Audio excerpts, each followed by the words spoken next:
Hello, and welcome to the Legal Marketing Brief, the series where we showcase attorneys from across the country and learn about the strategies they use to market successful practices. I'm John Simpson, the CEO of Convert Marketing. Today, we're sitting down with Milie Joshi. Milie practices bankruptcy law in Southern California. She's extremely high energy and passionate about helping her clients. So with that, I hope you enjoy our discussion with Milie. So, let's start from the top. You are a bankruptcy attorney. How did you decide to become a bankruptcy attorney? Actually, in law school, I thought about going into family law or estate planning. Bankruptcy was not on my radar. I did not take bankruptcy law in law school, but I am a professional born during the recession, the greatest recession since the Great Depression. So, bankruptcy jobs were pretty much what was out there. There were no other jobs, especially for brand new lawyers. So my first job was with a bankruptcy firm, and within 2 weeks of starting, they actually fired the other bankruptcy associate, the other associate attorney, and suddenly I found myself in charge of 500 cases, in from Riverside to Los Angeles to Calexico and in San Diego. And it was really baptism by fire. I had to learn a lot, and I had to learn a lot really fast. So, during that time, I realized I really love bankruptcy law. It's happy law. You have clients who are happy when the case is over. They get their fresh start. They get to move on with their lives and unburden themselves. So yeah, and the law itself is really interesting. That I love that, because that's not always the case, and like the people that we talk to. So we just got back, both Converted Marketing as well as yourself, I understand, from the NACBA conference, which was highly attended. Bankruptcy filings are way up. Debt is on the rise within America. So from your perspective, what are some of the hot topics that you're seeing out there in the bankruptcy world? So unlike the last recession where bankruptcy were probably at the record high that they've ever been, when we started the pandemic, bankruptcies were at a 40-year low. They had not been that low in 40 years. And so that is only now just starting to change. But there's something really telling there. The amount of credit card debt that Americans are holding right now is about $1.4 trillion. So, I mean, that's telling that, everyday Americans are not able to survive without taking out credit card debt. $1.4 trillion. Like, wrap your head around that. So that's one of the main reasons that bankruptcy is on the rise. Also, the economic landscape is changing. If you read the news, you'll see more headlines about businesses filing for bankruptcy. A lot of brick and mortar places are filing. A lot of places that were, all the rage a few years ago weren't able to survive the pandemic. A lot of restaurants filing. A lot of breweries filing. A lot of clothing chains, fast fashions finally catching up, and so you see a lot of clothing chains that are filing bankruptcy. But for individuals, the hot topics are usually centered around just trying to survive, and that's where the $1.4 trillion in credit card debt comes in. And also, our generation has to deal with student loan debt. So I use that stat about credit card debt. Student loan debt right now is at 1.75 trillion. Wow, it's 350 billion more than credit card debt. So student loan debt is higher than credit card debt. Like, it's more of a concern. I was not aware of that. And Milie, when you have clients come in and talk to you, how often are you hearing inflation and interest rates being the cause of some of that pain? Usually that's the breaking point. The story is usually, I've been doing everything I can to get by. I've been keeping up with my minimum payments, but with inflation and cost of living going up, I just can't keep up with the interest is so high. I just can't keep up with my payments anymore. And I don't know what to do. That's got to feel so frustrating to folks, that like they're trying to be, generally you give people the benefit of the doubt and they're trying to be good stewards of, their finances and so forth. But with, you think about that 1.4 trillion in credit card debt. Well, that's variable rate debt. Correct me if I'm wrong. I mean, as interest rates go up, your interest payments on those go up, right? So Exactly. it just keeps getting farther and farther away. I absolutely understand. So, speaking of that, so let's say somebody is at that point where, they've attempted to be a good steward, but they're getting to that breaking point. How do they know when they should contact a bankruptcy attorney? What are the signs? They usually don't know when to contact a bankruptcy attorney because people will try everything that they can to avoid bankruptcy because bankruptcy has this huge stigma around it. People will empty out their retirement accounts. They'll take a loan out against their house. They will borrow money from a family member to try to pay back credit cards and still not be able to catch up. And the thing is, all these things are temporary stopgap solutions. And what most people don't realize is that there are protections. When you go through bankruptcy, there are protections. Most retirement accounts, 100% protected in California. The equity exemption for your primary residence has increased astronomically. So and it's based on county by county, but in San Diego County, where most of my clients are from, the equity exemption for your home is $669,000. That's how much equity you can protect in your home right now. It's huge. It's huge, yeah.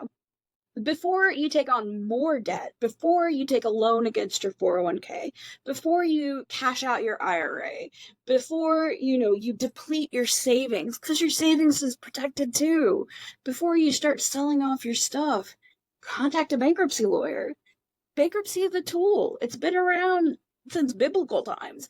They didn't call it bankruptcy in the Bible, but there are different passages about how if someone's not able to pay back their debt within 7 years, it should be forgiven. Well, guess how often you have to wait in between bankruptcies? 7, 8 years. So, I mean, that's based on something.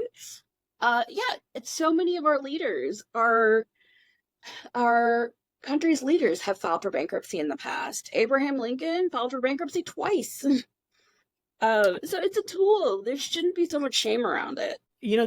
What you just said is going to be a great sort of PSA because I'm 50 years old. I did not know what you just told me about equity, about your retirement accounts, savings being protected. I know it varies state by state, and as you said, even county by county within California as it relates to the equity provision. But that's huge, right? What a relief somebody who is struggling to hear that, to know that their whole life's work has not been eviscerated by this cycle.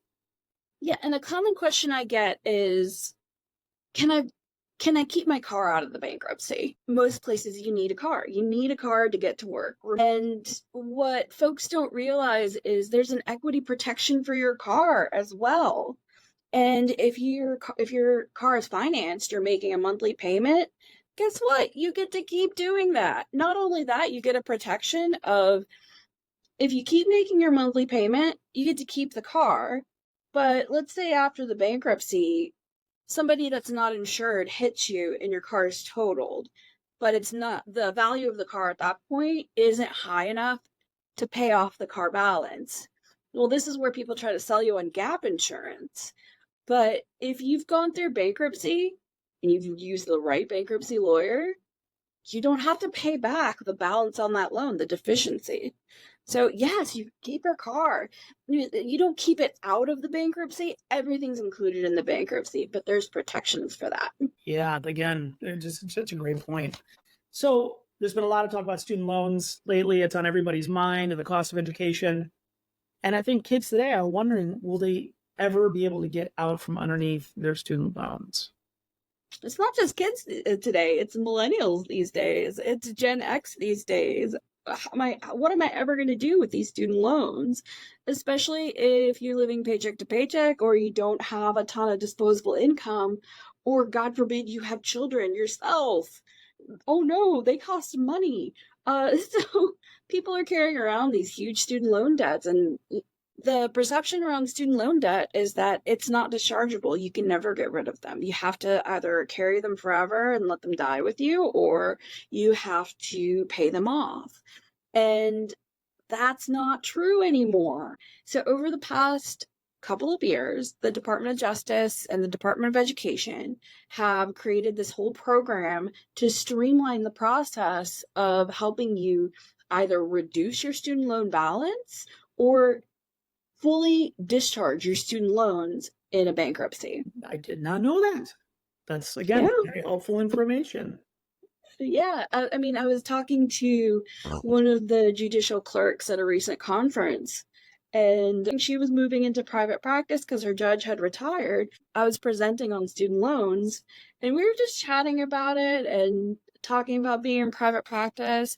And I jokingly said, I was like, oh, the best way for me to drum up clients by that for student loan discharge is I should just send a mailer out to all of my classmates that I graduated with. Yeah, right. Totally. It is just insane, when you hear about what our parents paid to go to school if they went to college. It's outrageous. And I know, the reasons for it, cheap debt and whatever, but I recently learned that my alma mater is now going to be one of the first $100,000 undergrad per year. That's insane. I mean, come on. Yeah.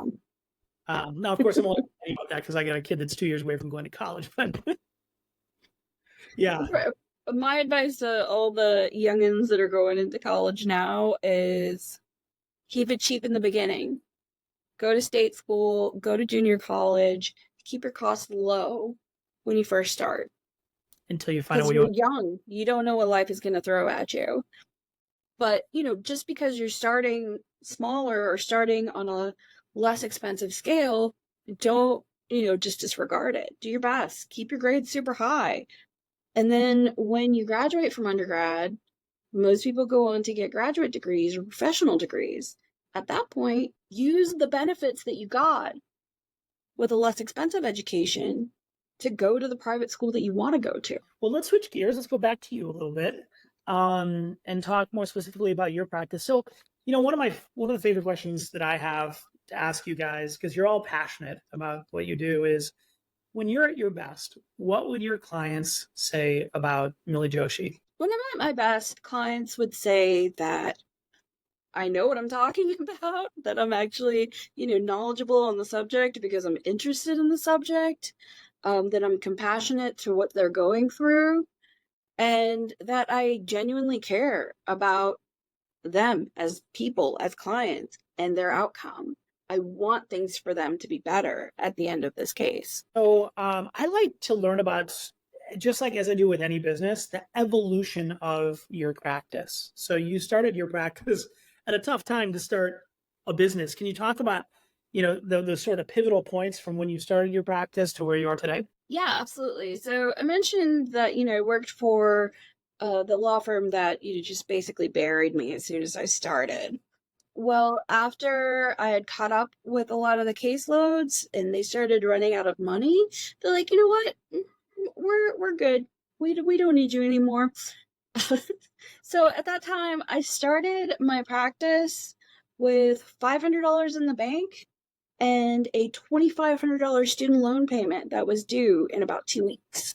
It was a gamble. It was a huge gamble. But, I put myself out there. I started to befriend local bankruptcy attorneys who'd been in the practice for a while, started building those relationships. I started offering to help so I could learn and build my skill set.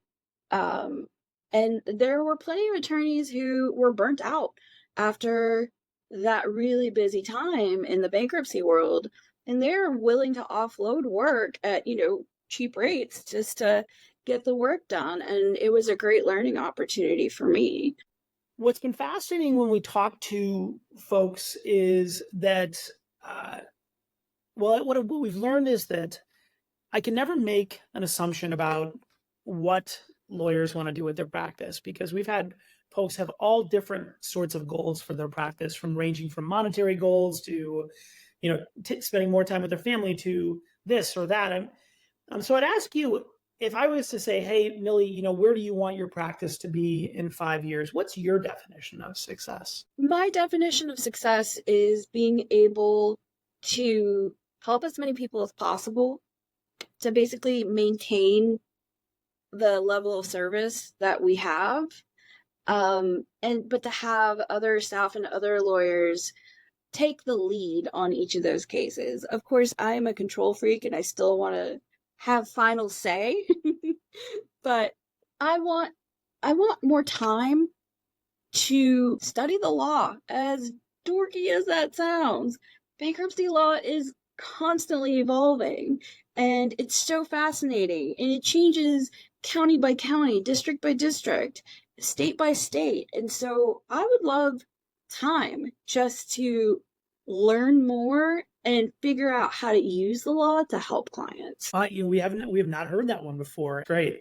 Well, let's talk a little bit more about sort of marketing related activities. So when did you start marketing or advertising online? My first website was a friend who worked in graphic design.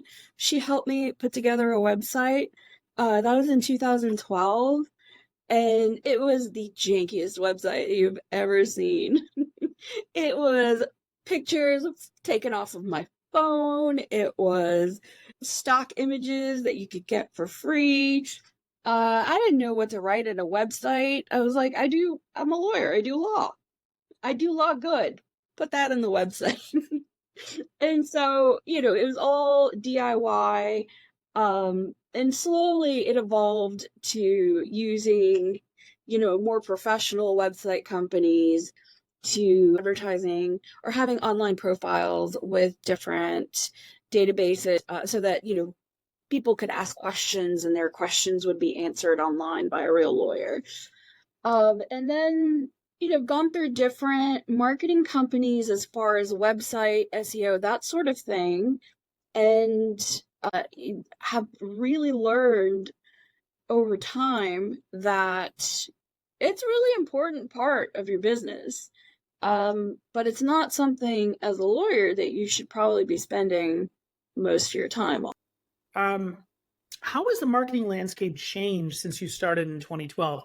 To me, 2012 seems like yesterday, but actually it's 12 years ago at this point. So how do you think the marketing landscape has changed from when you started your practice? It's a completely different beast. In 2012, things like SEO, Google, or pay-per-click, chatbots, these things weren't real. These things didn't exist. And all of that has changed so much. Marketing is constantly evolving. Whatever new tech is out there is being incorporated into everyday websites, into how clients come into the firm, how firms track those leads, and how they convert those leads. So, marketing has changed a lot. And at a certain point, I was like, you know what? I'm going to keep up with the general points, but there's no way I'll be able to maintain my knowledge of the nitty gritty. Well, let me ask you, if you were talking to another lawyer that's getting started with their practice, just like you were back in the Great Recession era, what are some of the pitfalls you would suggest they avoid? Trying to do everything yourself. If you are a new attorney or you're an attorney who has just started your own practice, you're going to have to wear a lot of different hats. And the lighter you can make those hats, the easier it'll be for you. So I would recommend not trying to do all the marketing yourself. For lawyers, find a legal marketing company. And that's something I had to learn, through trial and error. A legal marketing company isn't going to make the basic mistakes like calling you an expert in your field when you're not an expert. That's something that every legal marketing company is going to know, but your regular Joe Schmo marketing company is not going to know. And then you have to be cautious of that because you could be liable for that. So I would say, just try not to do everything yourself because attorneys have a never ending to-do list. So when you're adding all of that onto your to-do list, you're always going to prioritize something else over it. So instead of keeping it on your to-do list, hand it off, delegate. And from my experience, there are different marketing plans available for all budgets. When I first started my practice, the feedback I got from older attorneys time and time again for succeeding is keep your overhead low. Don't blow your money on the big office. Don't blow your money on a lot of staff that you can't necessarily support. Keep your overhead low. The thing is, marketing, it's necessary as part of that overhead. It'll show a return on investment very quickly.